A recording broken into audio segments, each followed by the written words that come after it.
Alors, Daldec, on est très content de te recevoir aujourd'hui, encore une fois. Tu nous avais manqué, là, ça faisait un moment que tu n'étais pas revenu. Oui, j'ai pris un petit peu de repos, mais je reviens. Écoute, Ça s'entend. Je ne savais pas quoi dire. Hein. Oh, il est sous. Bon, alors, qu'est-ce que tu vas nous faire de beau, Daldec, aujourd'hui? Alors, une petite rubrique actualité sur le remaniement. Alors, l'information du week-end, c'est bien sûr l'annonce du gouvernement Macron 3, avec à sa tête le gascon Jean Castex.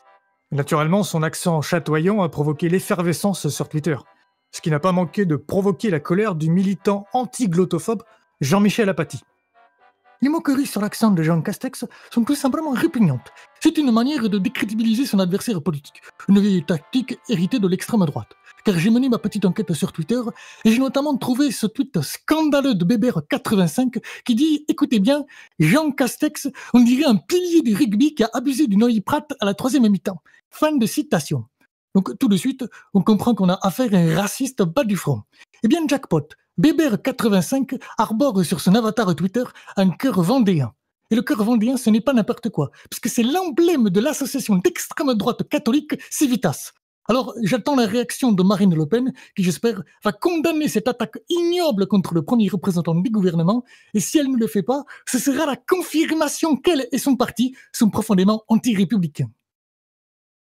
J'avoue, je me couche, il est trop bon. Franchement, c'est incroyable. Laisse tomber. Pop, Jean-Michel.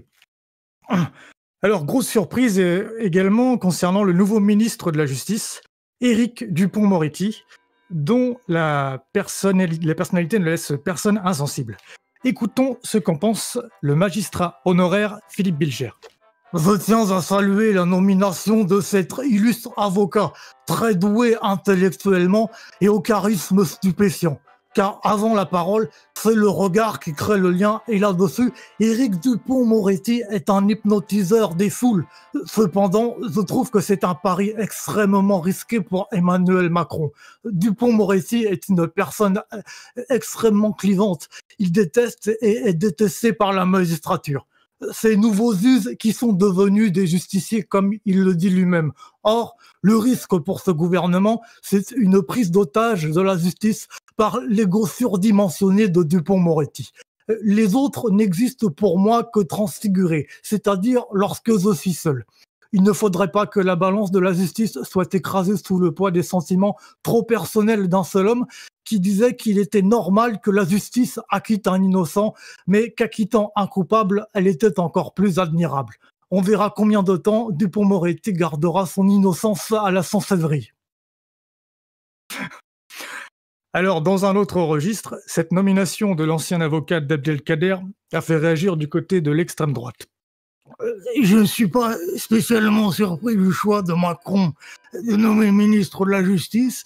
C'est Dupond-Moretti, si j'ose dire, ou plutôt Dupont tête de mort, car c'est la traduction littérale de son nom italien, n'est-ce pas?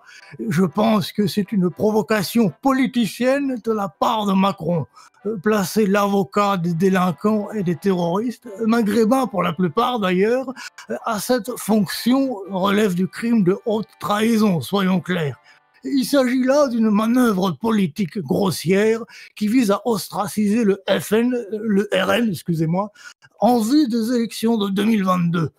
Car il faut rappeler que ce monsieur Dupont tête de mort souhaite interdire purement et simplement le parti de Madame Marine Le Pen. Ce n'est pas très sérieux. Et cela n'honore pas notre Saint-Louis qui eût rendu justice sous un chêne. Je pense que ce monsieur Dupond-Moretti se croit chêne alors qu'il n'est en réalité qu'un gland. Alors, autre nomination surprise, celle de Roselyne Bachelot au ministère de la Culture. Elle qui jurait ne plus remettre les pieds en politique entre deux blagues salaces sur C8 et à la radio. Mais elle peut justement compter sur un soutien de poids en la personne de Jean-Marie Bigard. Moi, je suis très content que Roselyne, elle ait été nommée ministre à la Culture. C'est une bonne copine. J'adore Roselyne. Déjà, c'est une grosse coquine, faut le dire. On se marrait tout le temps chez Ruquier dans les grosses têtes et chez Hanouna. Faut pas croire comme ça, mais c'est une femme cultivée. Elle connaît beaucoup de choses. D'ailleurs, cette salope, elle connaît plus de blagues de cul que moi. C'est dire. La blague de l'extincteur, par exemple, je la connaissais pas. Hein. C'est elle qui me l'a apprise. Bah tiens, je vais vous le raconter. Je vais même l'adapter pour rendre hommage à son prédécesseur, Frank Rister. Alors, c'est Frank Rister qui va acheter un sextoy dans le sex shop. Il fait son petit marché. Il dit « J'en veux un vert, un jaune et un rouge ». Bon, le gars, il lui dit « Bah oui, le vert, je l'ai en stock. Le jaune, je vais le commander. Mais le rouge, je peux pas vous le vendre, c'est l'extincteur !» T'as compris? Amazing. Alors, amazing.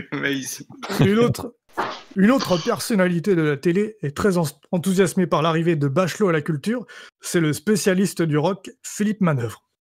Roselyne Bachelot à la culture, non mais c'est incroyable. J'avais pas été autant excité depuis la sortie du dernier album de Beatles. Roselyne, elle est rock'n'roll. C'est le sex appeal de Mick Jagger et la folie de Janis Joplin réunis dans la garde-robe de Mathieu Chédid, quoi. Elle va mettre le feu à la culture, la Roselyne. 4 milliards d'euros, vous imaginez? Elle va disposer de 4 milliards d'euros pour dynamiter la culture. C'est presque too much. Alors, les journalistes, ils disent que Roselyne, elle adore l'opéra. Mais qu'est-ce qu'on s'en tape de l'opéra? C'est hyper ringard.